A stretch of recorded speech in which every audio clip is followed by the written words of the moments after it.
So thank Javier and everyone else. A good event today, and I look forward to the continued discussions. Um, I'll offer a little bit of a higher storyline across a number of the points that the panelists have made and the presentation. So first, I just want to point out what we've been through and are still going through with COVID is rather unique. It's been very discrete, so it had a definite start. It's also been very pervasive. Literally all corners of the world are being impacted by this. And in some ways, for this particular industry, it's kind of the right crisis at the right time. That may sound a little bit weird, but what I mean by that is as the industry has been maturing, whether that be offshore, nearshore, GBS, outsourced, et cetera, any of these centralized service delivery models, we were showing signs of maturation, maybe some stagnation, maybe cloud adoption was starting to become limited, our PA programs were starting to get slowed up, et cetera. And we needed to change catalyst. And this has been a change catalyst. It goes right to the fundamental points of what are centralized service delivery models. Those are defined by being generally remote and digital. Both of those, the world is changing in what it believes is possible and what can happen.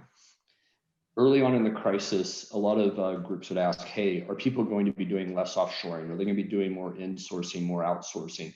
Sort of framing the question of what we're coming out in terms of, okay, there's all these entities participating in this market. Who's going to win and who's going to lose? I think what's really emerging is that the entire segment in some ways is winning. There will be more volume moving into these centralized service delivery models. Where's that coming from?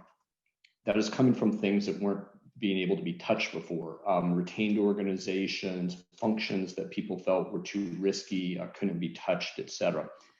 So as we have sort of these good times for sort of all the entities represented in this call, we have to remember that for the core business, these are going to be challenging times. These are going to be painful. There's a lot of change. There's a lot of uncertainty. There'll be a further implication for this industry segment that we're all in, is that some of the new work that comes in is going to require different. It's going to be different. Tom mentioned supply chain management. There'll be things maybe in sales support, marketing, analytics, et cetera. So even though it may feel like, hey, we can sort of do more of what we were already doing, that is only true to a certain extent, and there will be new things that need to be learned, new processes, new approaches, new talent models, sort of the whole stack of things that we've been talking about. And the industry needs to make sure to not fumble the ball. It needs to step up and get to these higher value services. We used to talk a lot about that 10 years ago. Oh, we're going to do higher value services. Now is the time. Don't fumble the ball. We have to be ready to seize the day on higher value services. This is it. This is the time. Everybody's looking. We can't mess it up. Okay, these things, I'm speaking very broadly, but there are going to be some other, I'll call kind of uneven implications.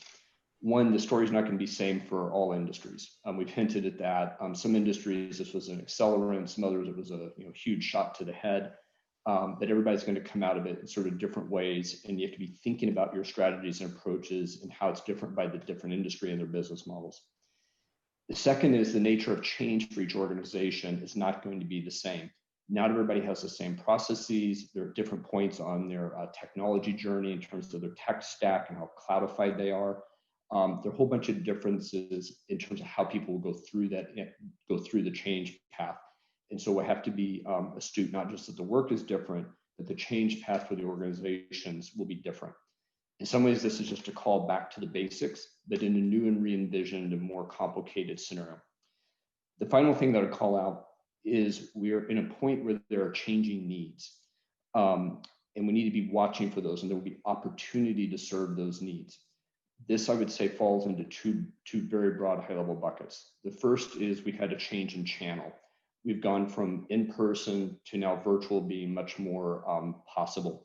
And the Zoom meetings, the whole conference we have today, everything can sort of be done differently in terms of a new channel, and how those settle in and how they retain will be important to watch and capture the opportunity. But there also will be new needs. As people are adapting to this new normal, there'll be trickle effects into the B2B segment, the B2C. For example, my insurance needs change when people are doing more work from home, or commuting is different, or new office models are coming out. How will people manage that? Do I, as an individual, need a better tool to manage across all my video things? I've got Teams, I've got Zoom, Blue Jeans, there's all these sort of things. Do I need a different command center? Does my home television center need to change so that I actually can do family calls now and everything's integrated? So we need to look for these new needs that'll come up in both the B2B segments and the B2C. They will create additional service delivery needs. So net, kind of reinforcing, I think, what a lot of people said, very bullish about what's going on. I think it's a real call to action for us to step up. And I think it's going to be so much work. They'll disagree with Michael, and I don't think we're going to have time to go to the beach. And it's just going to be a hard year, a lot of work.